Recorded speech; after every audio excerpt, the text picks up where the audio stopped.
Vamos agora à entrevista do dia com Maria Lídia Flandoli. Faltando 20 dias para o início do horário eleitoral em rádio e TV, candidatos à presidência intensificam campanha com entrevistas, onde definem foco de ataques adversários e também das promessas de mudança para dias melhores. O nosso entrevistado é o cientista político Cláudio Couto, professor de Ciência Política da Fundação Getúlio Vargas de São Paulo. Professor, obrigada por estar aqui. Queria começar assim, o que o senhor observa que o eleitor 2014 já está mostrando? Ele passa um recado de preferência de candidato com densa história política, valores éticos, morais, ou ele também mostra, ou exclusivamente pode estar mostrando, que o que ele quer é gestão, é um candidato gestor eficiente que realmente promova a mudança para dias melhores? Olha, eu acho que existem vários eleitores, né? A gente não tem um único tipo de eleitor com um único tipo de preocupação. Mas o que é possível notar quando nós olhamos os dados das pesquisas que vêm saindo é que os eleitores estão, de alguma maneira, cansados de um certo modo de fazer política que, na realidade, se generalizou entre todos os partidos. É por isso que várias pesquisas identificam os eleitores clamando por algum tipo de mudança.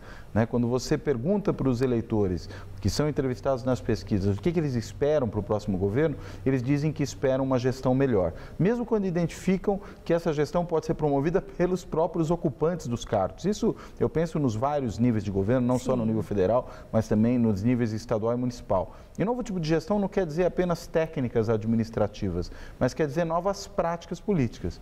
A questão é que envolve valor, né? Que envolve valores. Mas o sistema político brasileiro torna muito difícil isso, porque é muito difícil para qualquer governante, de qualquer partido que seja, levar adiante a sua administração sem compor imensas coalizões com partidos que não têm normalmente nenhuma relação com o seu próprio. Isso por quê? Porque o sistema é muito dividido, é muito fragmentado em vários partidos e quem não compõe com partidos muito diferentes dos seus não tem maioria nas casas legislativas. E sem maioria você não leva adiante uma política de governo. Mas quase que é um estigma, da maneira como o senhor está colocando, ou é isso ou não governa. Que, como os próprios chefes de executivo argumentam, é a garantia da governabilidade. Quer dizer que eles já assumem reféns? Eu acho que eles já assumem reféns. E é por isso que quando alguém fala que vai fazer de uma maneira diferente, o problema não é falar que vai fazer, o problema é mostrar exatamente como vai fazer. Porque se você assume um cargo executivo com uma maioria que tem como interesse principal no legislativo, pura e simplesmente se beneficiar de algum tipo de espaço no governo, da liberação de verbas, de empregos que estão ali, como é que se faz a quadratura desse círculo? Como é que se consegue encaminhar efetivamente uma maneira nova de fazer política sem fazer concessões a quem tem poder? E como tem poder, tem condições de exigir algum tipo de concessão, algum tipo de retribuição.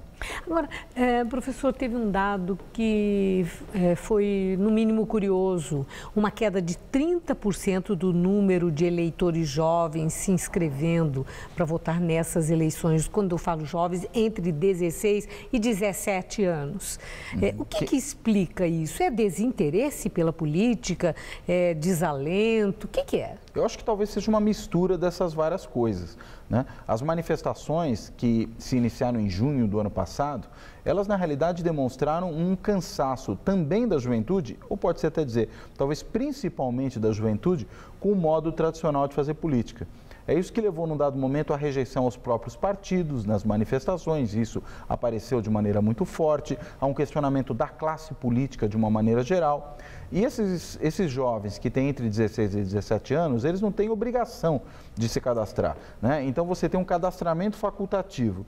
Para quem não vê na política alternativas reais, não vê dentre as alternativas disponíveis na política, os vários partidos, reais opções para escolher, talvez se inscrever para poder votar e ao tentar votar não perceber ali alternativas reais, não há muito motivo para isso.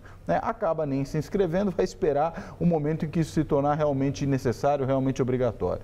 Agora, nós temos evidência que o marketing do pessimismo conquista votos. A própria candidata a presidente Dilma, ela pediu o fim do pessimismo, porque ela disse que isso bloqueia realizações. Mas os prognósticos pessimistas, eles estão de olho nas urnas. Nós temos elementos, dados que mostrem que isso faz com que, pelo medo, o eleitor faça a escolha?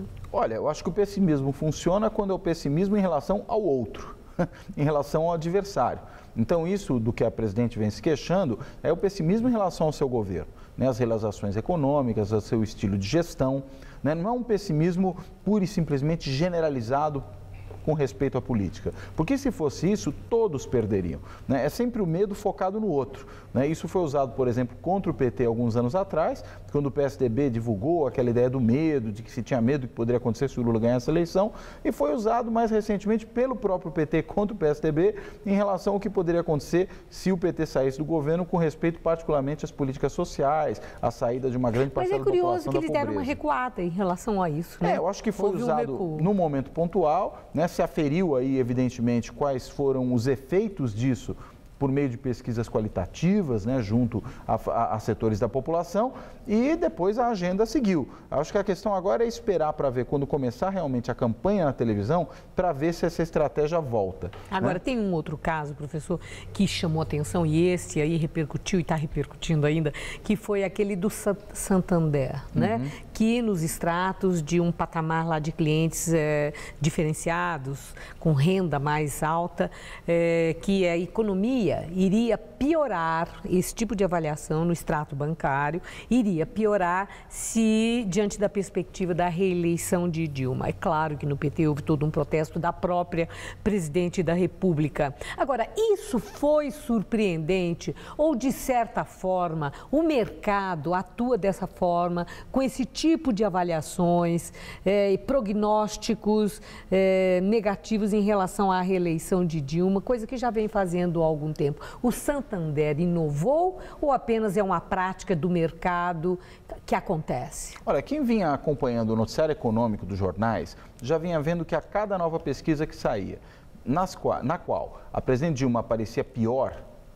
a bolsa subia, o dólar caía, os juros futuros caíam. Ou seja, o mercado já estava dando indicativos, e isso vinha sendo amplamente noticiado pelo noticiário econômico, que oscilações negativas para o governo redundavam em certos ganhos nas aplicações financeiras, e o contrário. Por quê? Porque o mercado, particularmente eu digo aí, os agentes econômicos de mercado, eles não avaliam positivamente o governo da presidente Dilma.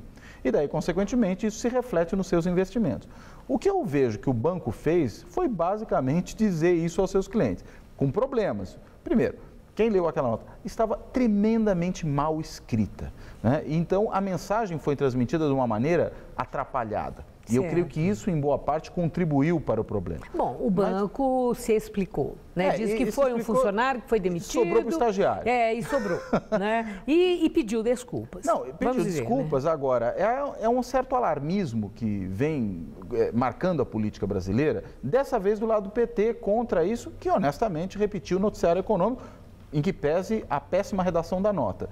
Assim como houve, alguns meses atrás, um imenso alarmismo contra aquele decreto da participação. Quem lê o decreto vê que não tem nada demais ali, mas é como se o PT estivesse implantando o bolivarianismo chavista no Brasil. Longe disso. Então, esse alarmismo vai de lado a lado, cada um naquilo que lhe toca. A última questão. Aqui em São Paulo, essa coisa do palanque duplo. Né? Tanto do lado de Alckmin com o Eduardo Campos, essa ideia de Edualdo, e a preocupação de tucanos que isso possa prejudicar a candidatura de Aécio Neves, e do lado de SCAF, que temeroso com o nível de rejeição da Dilma Rousseff, fazia aí a parceria explícita, poderia trazer um prejuízo para ele. Eu quero saber mesmo se rejeição é como moléstia contagiosa, se isso pega ou é um problema pessoal intransferível do candidato. Olha, eu acho que é um pouquinho de cada coisa, né? O candidato pode ter uma rejeição que lhe é própria, mas para um candidato, vamos pegar o caso de SCAF, que quer se apresentar ao eleitor paulista, que é um eleitor relativamente conservador, como ele também é uma alternativa conservadora, dada a rejeição e a dificuldade que o PT vem tendo em São Paulo de se manter, de se efetivar, é muito complicado para ele se associar ao PT nesse momento. Ele quer tirar votos de Alckmin. Ao se associar ao PT, ele corre o risco de não conseguir tirar esses votos. Creio que é isso que ele faz e é o que fazem muitos. Né? E como os partidos acabam se aliando no nível estadual, com aqueles que são muitas vezes seus adversários no nível federal, gera realmente esses palanques híbridos, como nós estamos vendo em São Paulo, no Rio, em vários outros lugares. Híbridos e polêmicos. Muito polêmicos. Muito obrigada, claro. Professor. Uma boa noite. Obrigado a você.